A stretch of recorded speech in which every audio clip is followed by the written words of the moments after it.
What's up, peeps? Nick Battle, aka NinosCorner, man. Today we're going to talk about Jordan, man. Jordan is the hot topic this week, and he has to be the hot topic because of his Last Dance series, man. This is a great series, guys. But the topic that I kind of want to bring up today is: would Jordan average 40 or 50 points a game in this current NBA? Jordan said that he could. Other past players said that he could. But let's think about this for a minute. Yes, this is a very high scoring league now. The defense that is played now, I guess, would not be as tough as other defenses that were played in the 80s and 90s. But for as high as scoring that this league is in today's game, the league had a higher average per game score rate in the 80s. So if Jordan could get it done in the 80s when it was a higher scoring rate, what makes you think that he can get it done now? And not to take anything away from Jordan, like Jordan's the GOAT. We all know that. But let's think about this for a minute. For somebody to average over 40 points a game, they would have to take an absurd amount of shots, get to the line a ton, and be the only player on that team. Now, let's be honest. Jordan was blessed to be around some great talent when he was on his teams in Chicago. You look at the first three championships. It was him, Pippen, Horace Grant. That was the trio, right?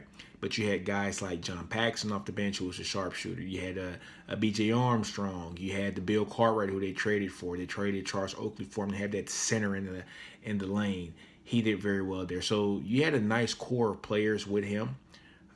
He left for 2 years, comes back, and his trio now is himself, Pippen, and Dennis Rodman. And so you're looking at three Hall of Famers in that team. One possibly the greatest defensive player probably to ever play this game, or one of the greatest on-ball defenders to ever play this game in Rodman. And Scottie Pippen is probably the greatest wing defender that we've probably ever seen. He can guard from the point down to the four and can do it pretty well. When the Bulls won their first championship, the 91 series against the Lakers, Jordan guarded Magic the first game, and Magic had a triple-double. And Phil Jackson ended up taking Jordan off of Magic and put Pippen on him and told Pippen to guard him the whole court, and he did. And when Pippen guarded him the whole court, Magic was shut down. That ended the series, along with Jordan's greatness, of course, but that ended the series. So what I'm trying to say is, no one player can do it by themselves. So for Jordan to average 40 points a game, he would have to be by himself with no other players around him. And let's be honest, I think the league right now is more talented than it's ever been. You have guys who are very, very talented. And to look at the league in this lens today, I think that there are more capable two guards that were in the early 2000s and into now than there were when Jordan played. When Jordan played, Clyde was his competition. I mean, everybody tried to build that as who was the best shooting guard. Matter of fact, Portland didn't draft Michael Jordan because they had a Clyde Drexler. Now, let's fast forward it to, let's say, for instance, when Kobe played and all the two guards that Kobe had to go against. Kobe, I think, went against some tougher competition at the two guard position than Jordan had to. Jordan was a 6'6" two guard who was a little bigger than most two guards and point guards of that era, and he could do kind of what he wanted. It wouldn't have been the case in this era. He still would have been Jordan. He still would have been great and did everything that he did in the 80s and 90s. However, I don't know if it would have been that easy. Of course, the defenses they aren't as tough, but I think the overall length and the athleticism of the players that he would be guarding would have something to do with that.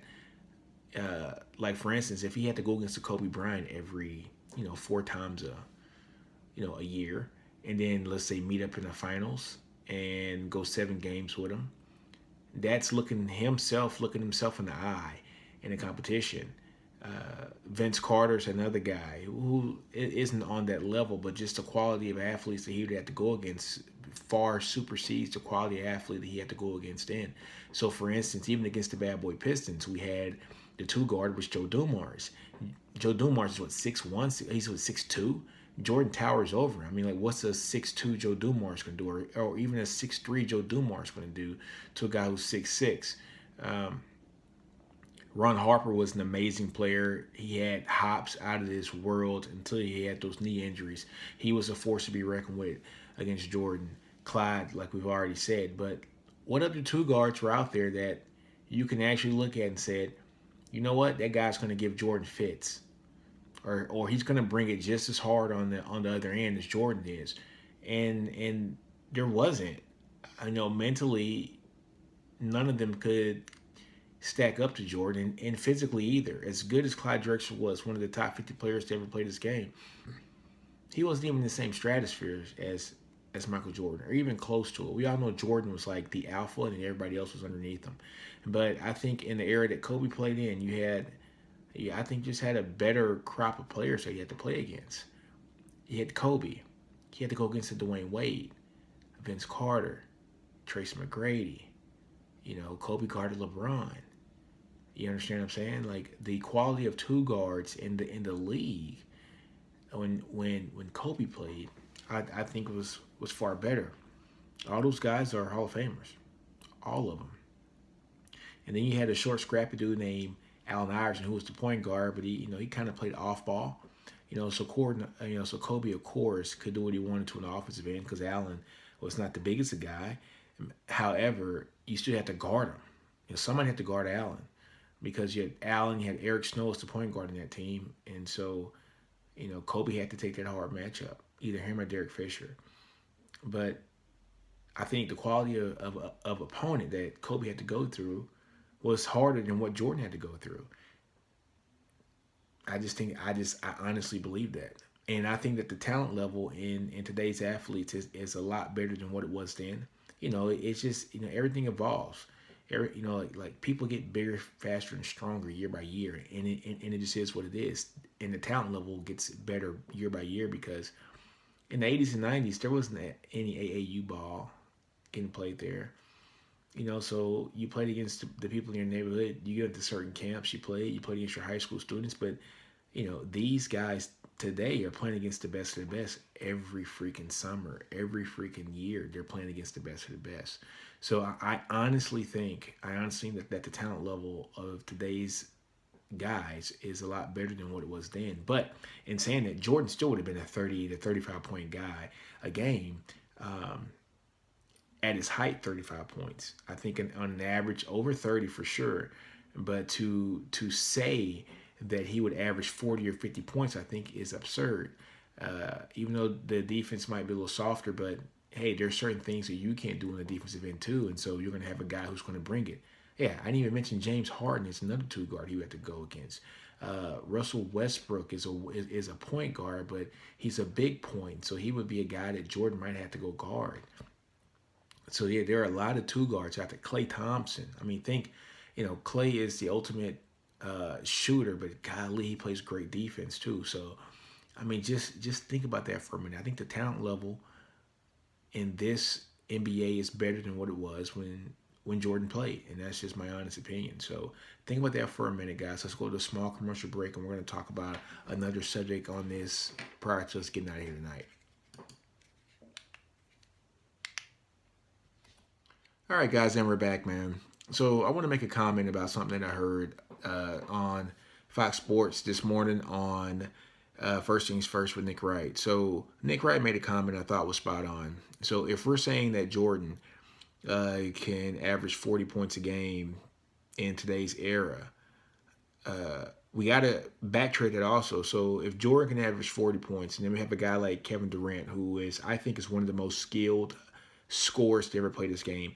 A guy like James Harden, who's one of the most skilled scorers to ever play this game, regardless of any era. If we're going to say Jordan would average 40 points a game now, so would that mean that Kevin Durant and James Harden and Kawhi Leonard and LeBron, these guys would average about 18 to 20 points a game? Because what you're saying is, if you're extrapolating up and saying that Jordan would average 40 points a game in today's league, so that means that the league is so much easier. So if you translate that back to the 80s and 90s, and the guys who are scoring 30 points a game now would only average 28 points, or I'm sorry, only average 22 points, or like a guy like Kawhi Leonard, what he averages now. I think it was, what's his career average, 25 or something like that. So his point per game average would be like 18 points per game. Like, come on, guys, come on. Great players are going to evolve in any era, any system. Wilt Chamberlain can play basketball today. If he were alive and he was in his prime, Wilt Chamberlain can play basketball today. Shaq would have been a Wilt Chamberlain when Wilt Chamberlain played. If Shaq played in Wilt Chamberlain's era, he would average 50 points a game also and 50 rebounds a game. Yeah, I mean, he would do it 50 and 28, whatever Wilt had that year or something crazy. It's like, no, I'm sorry, he had 50 points and 50 rebounds one year. Shaq did the same thing. Magic can play in any era. He could have played in the 40s, the 30s, the 40s, the 50s, the 60s to now. He's a 6'9" point guard with passing skills that are unmatched. Jason Kidd could have played any era. LeBron, any era. Tracy McGrady, any era. Kobe, any era. James Harden, any era. You guys might say, well, it's defense. Well, guess what? And everybody back then didn't play great defense. They didn't. Everybody didn't play great defense. So we need to stop the notion that, oh, it's so much tough. No. I'm not going to say so much. Everybody didn't play great defense. What was tough about it is when you go down the hole, somebody's going to slam you down on the ground. James Harden's game is not going to the hole all the time. He settles for the three a lot, I think a little bit too much, but he would have been able to play. Kevin Durant would have played in any era. 7-foot guy who can shoot like he's a two guard. Yes, he would have played. Klay Thompson can play in any era. Steph Curry would have been able to play in any era. So I think the notion that we can't compare eras. We can't, because each era is different, and your stars are going to be able to succeed in any era. Isaiah Thomas would have been a hell of a point guard today. He's one of the first scoring point guards, and as much as he scored, Isaiah Thomas still averaged almost 10 assists a game for his career. Think about that. For his career, I think he averaged like 9.7 assists a game for his career. So he averaged basically a double-double for his career, like 20 points or something, like 9.7 assists. I just checked it last night. So as shoot first as he was, he still averaged 9.7, so 10 assists a game. So the era comparison, sometimes we got to stop it, guys, because could Jordan have scored 40? He would have scored 40 a few more times in some games, but for a whole season, guys, you know how hard that is? You know how hard it is for somebody to score 40 points? I mean, that's why you don't see it done all the time. Just think about that for a minute. You don't see it done all the time. Most people can't score 40 points if you told them all you got to do today is just shoot all day. Go score 40. They can't do it. Most people can't get 10 rebounds a game if you tell them all you got to do today is like go rebound. You ain't got to shoot. You ain't got to pass. Just rebound. That's what makes great players great, is that they're able to overcome things, and they're so multiple. There's only a couple guys who are volume guys at what they do, and those volume guys are guys like Dennis Rodman. He was a volume rebounder, a volume defensive player, one of the greatest, if not the greatest, on-ball defender we've probably ever seen, and that's all he had to do was play defense and rebound. But he was so smart that he was able to be the best rebounder possible. I'm not going to say ever, but pound for pound, height for height, inch for inch, he was the best rebounder we've ever seen in this game. Because that's all he was asked to do. But most people don't have the luxury of having a Michael Jordan who can score and go do you. Most people like Jordan don't have the luxury to have probably the greatest wing defender of all time in Scottie Pippen. So that you don't have to guard the hardest player, the greatest inch for inch, pound for pound rebounder to ever play in the game, and Dennis Rodman. So you don't have to go get all those nasty rebounds and do all the dirty work. All you got to do is score. He had the green light, guys. He had the green light to go make it happen. And he still can average 40 points a game. And let's keep it real. The NBA, when he started to get older and retired, was a lot different than when he played against the Pistons in the early 90s and in the late 80s when he had his great rivalries. But on that note, guys, it's getting late, man. So I am going to head out. Like I always tell you guys, do you. Don't be afraid to fail. Outgrow your environment. Understand your brilliance, man. And Ninos Corner, I am out.